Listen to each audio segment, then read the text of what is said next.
जय हिंद दोस्तों, मैं किशन आप सबका स्वागत करता हूं। दोस्तों आखिरकार भारत ने ऑपरेशन सिंदूर के बारे में कई बड़ी जानकारी और कई बड़े खुलासे कर दिए हैं और अभी हाल फिलहाल में प्रेस कॉन्फ्रेंस खत्म हुई है डीजीएमओज की, जिसमें कई ऐसी बातों का खुलासा हुआ है जो कि प्रूफ के साथ खुलासा किया गया। उससे पता चल सकता है आपको कि कितना बड़ा डैमेज पाकिस्तान को हुआ है। भले ही दोनों देशों के बीच में सीज फायर वायलेशन को लेकर एक सहमति है वो बन चुकी है और यहाँ पर मैं आपको बता दूं कि भारत ने अपनी शर्त के हिसाब से ही इसे एक्सेप्ट किया है कि अगर तुम फिर से कुछ ऐसा गड़बड़ी करोगे तो मुंह तोड़ जवाब दिया जाएगा।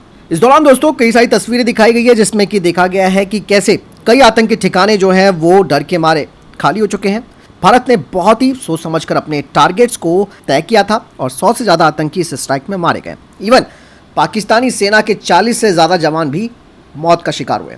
इसमें सबसे बड़ी बात दोस्तों ये रही कि पुलवामा विस्फोट और ICG 814 का जो अपहरण किया गया था उसके मास्टरमाइंड जिसमें कि मुदस्सर खान, हाफिज जमील और यूसुफ अजहर है, इन्हें भी खत्म कर दिया गया है। ये बहुत बड़ी बात मानी जा सकती है। भारत ने दोस्तों यहाँ पर काफ़ी डीप पेनिट्रेशन की थी और इन हमलों के लिए specially air to surface guided munition का इस्तेमाल किया गया था। मतलब साफ है कि कोई कोलैटरल डैमेज ना हो। भारत ने पाकिस्तानियों के command centre, air defence system, air base इन्हें बुरी तरीके से आप ये समझिए कि डैमेज कर दिया है, जिसमें की तस्वीरें देखी जा सकती हैं कैसे इनके रनवेज खत्म किए गए हैं। इवन दोस्तों भारतीय नौसेना भी यहाँ पर मौजूद थी। उन्होंने भी कहा कि हम पूरी तरीके से यहाँ पर रेडी थे। हमने यहाँ पर कई सारे टेस्ट फायर भी किए जो कि ये बताने के लिए थे कि हम कॉम्बैट रेडी हैं और कभी भी हमें सिर्फ आदेश मिलेगा तो हम इनके कराची तक को भी हम निशाना बनाने के लिए रेडी थे। मतलब साफ था, कराची तक भारतीय नौसेना की पूरी आपकी समझिए कि स्ट्रैटेजी थी कि अगर पाकिस्तान कोई हरकत करता है तो कराची का पोर्ट, उनकी नेवल एसेट्स, उनकी नौसेना को बड़ा डैमेज किया जा सकता था। इनकी 7 से 8 जो रडार साइट्स हैं उन्हें पूरी तरीके से खत्म कर दिया गया। इसके अलावा दोस्तों इनका जो सरगोदा एयरफील्ड है जहां पर इनकी मेजर डिप्लॉयमेंट रहती है F-16 की और इवन यहाँ पर ट्रेनिंग सेंटर भी है, उससे भी बड़ा नुकसान पहुंचाया गया है। भारत ने दोस्तों अपने सेल्फ प्रोटेक्शन के लिए पिचौरा, समर, गरुड़ स्नाइपर का इस्तेमाल भी किया था और किसी भी तरीके का भारत को इसमें नुकसान नहीं हुआ है। और डीजीएमओ ने कहा कि हमने पाकिस्तान के वेस्टर्न फ्रंट को लगभग खत्म ही कर दिया था। यहाँ सीज फायर को लेकर बातें आपको पता चल चुकी होंगी कि भारत पाकिस्तान के बीच सीज फायर हो गया है, लेकिन क्या इस सीज फायर के पीछे न्यूक्लियर हथियार का सबसे बड़ा रीजन था? क्योंकि अमेरिका के डोनाल्ड ट्रंप ने जब ट्वीट किया तो उसने उसमें लिखा भी है कि कई लाख लोगों की जानें जा सकती थी। मतलब साफ है कि पाकिस्तान ने पूरी तैयारी कर ली थी भारत के ऊपर परमाणु हमला करने की। और ये एक ऐसा हथियार दोस्तों जिसका रोना ये हमेशा रोता रहता है और इसी के दम पर वो हमेशा भारत को धमकाता रहता है। लेकिन इस बार दोस्तों कुछ ऐसा ही हुआ है। यहाँ पर अमेरिका ने क्यों हस्तक्षेप किया, इसके पीछे रीजन है दोस्तों। यहाँ पर दोस्तों ये बात शुरू तब हुई जब भारत ने पाकिस्तान के 4 एयरबेस और इनके मिलिट्री बेसिस को बहुत ही बुरी तरीके से तबाह कर दिया था, जिसके बाद पाकिस्तानी सेना हाई अलर्ट पर आ गई थी और बैकफुट पर भी आ गई थी। और उसके बाद दोस्तों आपने देखा होगा कि कुछ घंटों के बाद अमेरिका की तरफ से ट्वीट आता है। लेकिन दोस्तों यहाँ पर जो भारत ने सबसे बड़ा हमला किया था वो था नूर खान एयरबेस पर। ये नूर खान एयरबेस दोस्तों काफी डैमेज हो चुका है और ये पाकिस्तान के लिए काफी इंपॉर्टेंट माना जाता है। इस नूर खान पर अटैक करने को पाकिस्तान ने एक बड़ा अलर्ट माना अपने लिए और पाकिस्तानियों ने तुरंत अमेरिका को बोला कि भारत अब उनकी न्यूक्लियर कमांड सेंटर पर अटैक करने वाला है, जिसके बाद अमेरिका तक भी हिल गया। इसके बाद अमेरिका को बीच में आना पड़ा क्योंकि भारत के हवाई हमले रुक नहीं रहे थे इनके ऊपर। ये जो नूर खान एयरबेस है दोस्तों, यहीं से कुछ ही दूर पर पाकिस्तान का न्यूक्लियर कमांड ऑफिस का हेडक्वार्टर है और यही जो ऑफिस है वो पूरे परमाणु प्रोग्राम को देखता है। जब यह हमला नूर खान एयरबेस पर हुआ तो उसके बाद पाकिस्तानियों को लगा कि उनकी कमांड ऑफिस पर भी बड़ा अटैक होने वाला है और पाकिस्तान के पास 170 परमाणु हथियार है। हालांकि ये धूर्त देश है, इसका भरोसा नहीं कर सकते क्योंकि इनके पास मरने के बाद भी जन्नत होती है, तो इन्हें कोई फर्क नहीं पड़ता कि ये दाग भी देते मिसाइलें और उसके बाद इन्हें फर्क नहीं पड़ता। लेकिन यहाँ पर प्रॉब्लम ये है कि हम लोग कब तक इनके परमाणु धमकियों से डरते रहेंगे। और पाकिस्तान में कुछ भूकंप के झटके भी महसूस हुए थे जो कि कोयटा में हुए थे, जिसे देखकर काफ़ी लोग भी बाहर आ गए थे। तो हो सकता था कि पाकिस्तान कुछ यहाँ पर परमाणु परीक्षण कर रहा हो, ये भी एक बात सामने आई है। और कहा ही जा रहा है दोस्तों पाकिस्तान में न्यूक्लियर रेडिएशन का खतरा हो सकता है। बाकायदा अमेरिका के कुछ लोग रावलपिंडी पहुंच चुके हैं। फ्लाइट डेटा की रिकॉर्ड से पता चलता है कि अमेरिका का एक एयरक्राफ्ट जो कि एक रेडिएशन सीकर एयरक्राफ्ट है, इसका इस्तेमाल अक्सर न्यूक्लियर एमुनेशन में लीक होने का पता लगाने के लिए किया जाता है। यहाँ पर दोस्तों भारत ने इनके सरगोदा और किराना हिल्स पर भी अटैक किया, जहाँ पर एयर लॉन्च क्रूज मिसाइल का इस्तेमाल किया गया है क्योंकि सरगोदा के ही बगल में दोस्तों किराना हिल्स है और किराना हिल्स में दोस्तों इनके हथियार, एमुनेशन और परमाणु शस्त्रागार का भंडार है। और यहाँ पर ये वही हैंगर है दोस्तों जहाँ पर पाकिस्तानी एयरफोर्स के साब 2000 अवाक्स मौजूद रहते हैं। इन्हें भी नुकसान पहुंचा है। इसके अलावा चीनी कंपनी ने भारतीय हमले के बाद पाकिस्तानी एयरफोर्स के नूर खान एयरबेस की हाई क्वालिटी वाली सैटेलाइट इमेजेस जारी की है, जिसमें देखा जा सकता है कि डैमेज जरूर हुआ है लेकिन कोई बड़ा नुकसान नहीं हुआ। हालांकि दोस्तों एक चीज मैं आपको बताऊं कि अगर पाकिस्तान यहाँ पर परमाणु हमला करता तो क्या नुकसान हो सकता था, इसका अंदाजा हम भी नहीं लगा सकते हैं। और पाकिस्तान ये बात हमेशा से सोचता है, लेकिन हमें कब तक इनका ये प्रेशर झेलना पड़ेगा। आप यूक्रेन का मैं आपको एग्जांपल देना चाहूंगा कि वो तो परमाणु पावर है भी नहीं, तब भी वो रशिया से लड़ रहा है जो कि एक न्यूक्लियर पावर है। ये हमारी गलती है कि हमने पाकिस्तान के न्यूक्लियर प्रोग्राम पर कोई रोक नहीं लगाई, कोई हमने इनकी जानकारी नहीं ली कि ये इस प्रोग्राम पर काम कर रहा है। और 2025 आ चुका है और भारत परमाणु हमले से डर रहा है। कारगिल युद्ध के दौरान भी दोस्तों भारत पर अमेरिका का काफ़ी प्रेशर था, जिसे आप ये समझ सकते हैं कि आज से 100 गुना ज़्यादा प्रेशर रहा होगा। और उस दौरान भी भारत ने सीज फायर की घोषणा कर दी थी और आज अमेरिका ने फिर से वही काम करके दिखाया। लेकिन अटल जी ने उस दौरान एक खतरनाक प्रतिक्रिया जरूर दी थी कारगिल के वक्त में। उन्होंने साफ तौर पर कहा था कि मैं आधा हिस्सा भारत के लिए तैयार हूँ, लेकिन पाकिस्तान अगली सुबह का सूरज नहीं देखेगा। यहाँ पर एशिया में भारत कोई बड़ा पावर ना बन सके, इसीलिए इस तरीके की जंगों को रुकवाना और माइंड सेट करना इन वेस्टर्न कंट्रीज की आदत रही है। वही दोस्तों कुछ खबरें आ रही हैं कि भारत ने पाकिस्तान में कल रात भी उनके मिलिट्री बेसिस पर ब्रह्मोस मिसाइलें दागी हैं, क्योंकि पाकिस्तानी सेना ने भारतीय सिविलियन क्षेत्र पर मिसाइलें दागनी शुरू कर दी थी।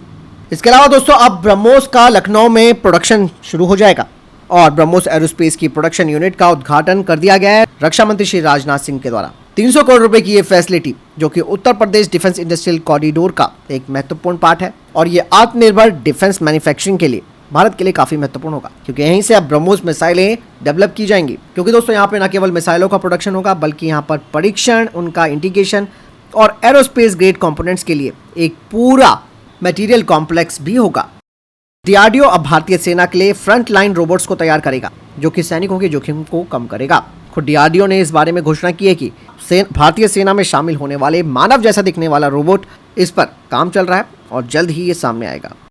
जिससे दोस्तों राफेल फाइटर जेट को लेकर आप सब कह रहे हैं कि आखिर एक्चुअल में पाकिस्तान के जो दावे हैं कि ये फाइटर जेट उन्होंने मार गिराया है, ये क्या सच है या झूठ, इस बारे में बहुत ही इंपॉर्टेंट बात मैं आपको बताने वाला हूँ जो कि आपको बहुत ही सिंसियर तरीके से सुननी होगी। दरअसल दोस्तों वेस्टर्न मीडिया की रिपोर्ट्स में दावा किया गया है कि भारत का एक राफेल और मिराज 2000 को पाकिस्तान ने मार गिराया। इवन अमेरिकी मीडिया भी भारतीय वायुसेना के फाइटर जेट गिराए जाने को लेकर बहुत ही खुश है और वो इसे लेकर जश्न मना रही है। लगातार वो एक के बाद एक ऐसी रिपोर्टें पेश कर रहे हैं जिसमें ये कहा गया है कि एक राफेल और एक मिराज 2000 को मार गिराया गया है। लेकिन सबसे अधिक परेशानी करने वाली बात यह है कि अमेरिकी मीडिया ने भी कोई ठोस सबूत नहीं दिया और बहुत ही जल्दी से इसे बड़ा चढ़ाकर पेश कर दिया ताकि लोगों का माइंड मेकअप हो सके। अमेरिका का न्यूयॉर्क टाइम्स, CNN और रॉयटर्स जैसी जो आउटलेट्स हैं उन्होंने पाकिस्तान के द्वारा भारतीय फाइटर जेट्स को मार गिराने के दावे को बिल्कुल सही साबित किया है।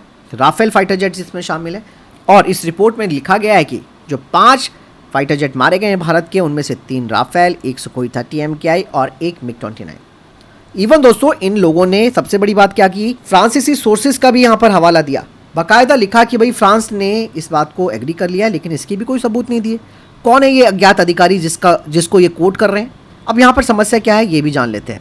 भारत ने तो कोई ऐसी नुकसान की पुष्टि नहीं की। PIB ने भी जो हमें इमेजेस दिखाई और वीडियोस दिखाए हैं वो सब बताते हैं कि ये पुराने वीडियोस चला रहे हैं, कुछ तो 2021 से भी पुराने। दरअसल भारत का डिफेंस मार्केट दुनिया के सबसे बड़े बाजारों में से एक है, आपको मालूम है। और भारतीय वायुसेना के 114 मल्टी रोल फाइटर जेट्स के लिए, जो कि MRF के नाम से जाना जाता है, वो एक $multi-billion का डील है जिसे कि हर कोई देश पाना चाहता है। अब यहाँ पर राफेल फाइटर जेट को ये दिखाना कि इसको हिट कर दिया गया है, इससे इनको क्या फायदा मिलेगा आप देखिए। देखो अमेरिका हमको पेश कर रहा है अपने F-35 लाइटनिंग 2 को। अगर यहाँ पर दोस्तों राफेल को कमजोर या मार गिराया माना जाता है तो मतलब साफ है कि F-35 की तरफ जो तराजू है वो झुक जाएगा। कोई डाउट ही नहीं है, सब तो लोग यही बोलेंगे ना कि आप F-35 लो। लेकिन दोस्तों इन लोगों की टाइमिंग बहुत ही गलत है, क्योंकि इनको परेशानी हो रही है अमेरिकियों को। आप देखिए ना, कनाडा, पुर्तगाल अब F-35 की खरीद पर फिर से सोच रहे हैं कि क्या खरीदें या ना खरीदें। यहाँ पर राफेल फाइटर जेट की अमेरिकी टेक्नोलॉजी पर कोई निर्भरता नहीं है। इवन यूरोप में भी सबसे पसंदीदा फाइटर जेट बनकर ये उभरा है। और नेगेटिव कवरेज से दोस्तों लॉकहीड मार्टिन को फायदा होता है और डेसॉल्ट को नहीं होगा। क्या ये एडिसन और टेस्ला के बीच 19वीं सदी की लड़ाई की एक रिपीटिशन आप नहीं देख सकते? अगर पाकिस्तान ने अपने J-10C और PL-15 से राफेल को मार गिराया होता तो इसका सबूत तो देता। क्योंकि दोस्तों मॉडर्न फाइटर जेट सब कुछ रिकॉर्ड रखते हैं। कॉकपिट डिस्प्ले वीडियो में एंगेजमेंट बिल्कुल साफ दिखाई देती है। पाकिस्तान ने 48 घंटे बाद भी क्यों नहीं ये वीडियो जारी किया? बजाय वो एक पुराने मलबे दिखा रहे हैं जो कि अधिकांश पुरानी वीडियो है। कईयों में तो मलबे को पहचानना भी मुश्किल हो जा रहा है, यहाँ तक कि मिराज के ड्रॉप टैंक को भी राफेल विंग के रूप में ये लोग गलत लेबल कर रहे हैं। यहाँ पर दोस्तों आप ये भी मत मानिए कि राफेल फाइटर जेट डाउन नहीं हो सकता। क्यों नहीं हो सकता है? मैकेनिकल फेलियर हो सकता है, फ्रेंडली फायर हो सकता है, कॉम्बैट कन्फ्यूजन हो सकता है, बहुत चीज़ें हैं। कोई अभी पुख्ता प्रमाण नहीं है कि पाकिस्तान ने मिराज और राफेल को मार गिराया, लेकिन वेस्टर्न मीडिया का हमेशा से पैटर्न चला है कि एक गलत परसेप्शन चला करके लोगों का माइंड डाइवर्ट करना।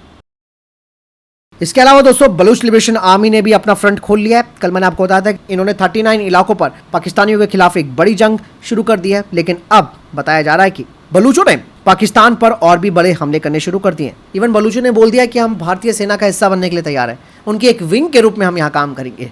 यही नहीं, वो ये भी कह रहे हैं कि हम भारत को ये बात बताना चाहते हैं कि यदि वो पाकिस्तान के आतंकवादियों को खत्म करने का फाइनल डिसीजन लेता है तो पश्चिम से हमला करने के लिए तैयार हैं। यही नहीं, उन्होंने बोला कि हम न केवल इस निर्णय का भारत का स्वागत करेंगे बल्कि प्रॉपर तरीके से उनकी मिलिट्री आर्म बन जाएंगे। और ये करना है भारत ने दोस्तों। चीज़ें बहुत हैं, क्योंकि पाकिस्तानियों को ये लग रहा है कि परमाणु बम की धमकी देने से हमारा सब कुछ हो जाएगा, कोई हम पर आंख नहीं उठाएगा। लेकिन इन्हें बलूची लोग वैसे भी सबक सिखा चुके हैं और आगे भी सिखाएंगे। दूसरी तरफ अफगानिस्तान भी तैयार हो रहा है इन्हें तोड़ने के लिए। हाल ही में दोस्तों DRDO का D4 एंटी ड्रोन सिस्टम ने तुर्की के कई ड्रोन्स को मार गिराने में महत्वपूर्ण भूमिका निभाई है, और ये DRDO का स्वदेशी सिस्टम कॉम्बैट प्रूव हुआ है। इसे इंडियन आर्म फोर्सेस में शामिल किया गया था और D4 आसानी से ड्रोन को ट्रैक कर सकता है, उन्हें बाधित कर सकता है, उन्हें खत्म कर सकता है, जिसके लिए वो radar, RF detection, electro optic sensors, GPS spoofing, RF jamming और डायरेक्टेड एनर्जी लेजर्स का इस्तेमाल करता है, जिसमें कि हमारे रिसोर्सेज भी कम लगते हैं और एक कॉस्ट इफेक्टिव सॉल्यूशन भी होता है, जो कि ऑटोनोमस ड्रोन या फिर स्वॉर्म ड्रोन्स को भी असर कर सकता है। इसे किसी वाहन पर भी माउंट किया जा सकता है या फिर इसकी स्टैटिक कॉन्फ़िगरेशन भी की जा सकती है। वहीं दूसरी तरफ Paras defence and aerospace technology limited अब इजराइल के हेवन ड्रोन्स के साथ मिलकर भारत में लोकली हाइड्रोजन पावर ड्रोन्स को बनाएगी। बैटरी से चलने वाले UAV की तुलना में ये जो ड्रोन्स होंगे वो 5 गुना अधिक लंबी उड़ान कर सकते हैं। बहुत ही चुपचाप तरीके से ये ऑपरेट हो सकते हैं। इनका इस्तेमाल निगरानी, लॉजिस्टिक और डिफेंस के लिए किया जा सकता है, और ये जॉइंट वेंचर होगा जो मेक इन इंडिया पहल को आगे बढ़ाएगा। Advance weapons and India equipment limited के तहत ऑर्डिनेंस फैक्ट्री त्रिशुपल्ली यानी कि OFT ने केरल पुलिस को 92 स्वदेशी 7.62 × 39 mm ट्रिका कार्बन राइफल का पहला बैच दिया है। इसका इस्तेमाल दोस्तों close quarter battle, urban combat और काउंटर इंसर्जेंसी ऑपरेशंस में किया जा सकता है। तो फिलहाल ये थे टॉप डिफेंस अपडेट्स। वीडियो के सामने कोई प्रश्न जवाब या आपको कोई सवाल है कमेंट सेक्शन में लिखकर जरूर पूछ सकते हैं। वीडियो को लाइक और शेयर जरूर कीजिएगा। जय हिंद, वंदे मातरम।